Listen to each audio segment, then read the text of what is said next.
दर्शक बंधु आपण मैंने जानिथिबे जगन्नाथ पुरी चारिधामरु गोटे अटे जोठारे भगवान विष्णु को जगन्नाथ रूप में पूजा पाइथांती। एही मंदिर को राजा इंद्रदम्य निर्माण करथिले।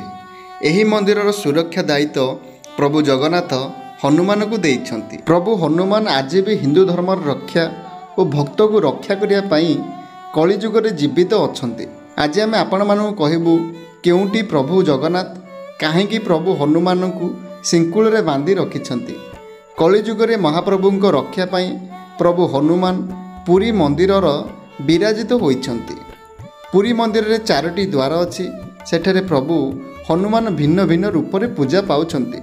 सेठारे रही प्रभु जगन्नाथଙ୍କ सेवा करुछंती। हनुमान पूर्व द्वार रे हनुमान को पट्ट हनुमान नाम रे जणा जाए।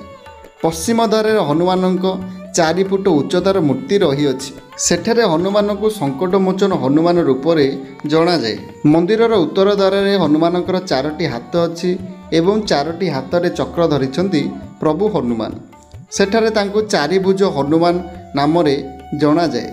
दक्षिण रे हनुमानकर 12 फुटर मूर्ति रही अछि। सेठारे हनुमान को 12 बाई हनुमान नाम रे जणा जाए। 4 भुज हनुमान मंदिर को आदिगुरु शंकराचार्य निर्माण करथिले। समुद्र लहड़ी मंदिर भितर को आसी जाए। सेथिपई शंकराचार्य दक्षिण द्वार रे प्रभु हनुमान को आवाहन करी तांकर प्रतिष्ठा करथिले। सेही दिन ठारे कहा जाए जे समुद्रर कोनोसी संकट मंदिर भितर को आसी नाही। मंदिरर मुख्य द्वार रे थिबा समुद्र पाखरे प्रभु हनुमानकर एक मंदिर अछि जहा पुरीर चक्र नारायण मंदिरर पश्चिम दिगरे अछि। एठारे प्रभु हनुमान को चेन रे बंधा जाइछि। तेणु हनुमान को बेड़ी हनुमान रूप में पूजा पाई थांती।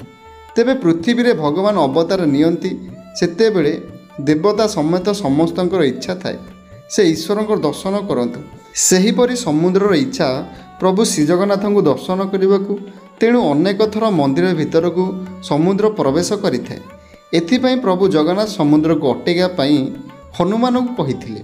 किंतु जेबे हनुमान महाप्रभु को दर्शन करने जाती बा अयोध्या को लड्डू खाइबा जाइथांती सेतेबेले समुद्र में प्रवेश करिथाए। सेथिपई महाप्रभु हनुमान को सुनार सांकुली रे बांधी देइछंती। सेबेठारु प्रभु हनुमान को बेड़ी हनुमान रूप में जणा जाए। आशा करूँ भिडियोटी आपन निश्चय भल लगी। जदि आम भिडियोटी आपन बहुत भल लगी ताला भिडियो को लाइक करूँ, शेयर करूँ, कमेंट करूँ और चैनल को सब्सक्राइब करने को जमार भी भूलु नहीं।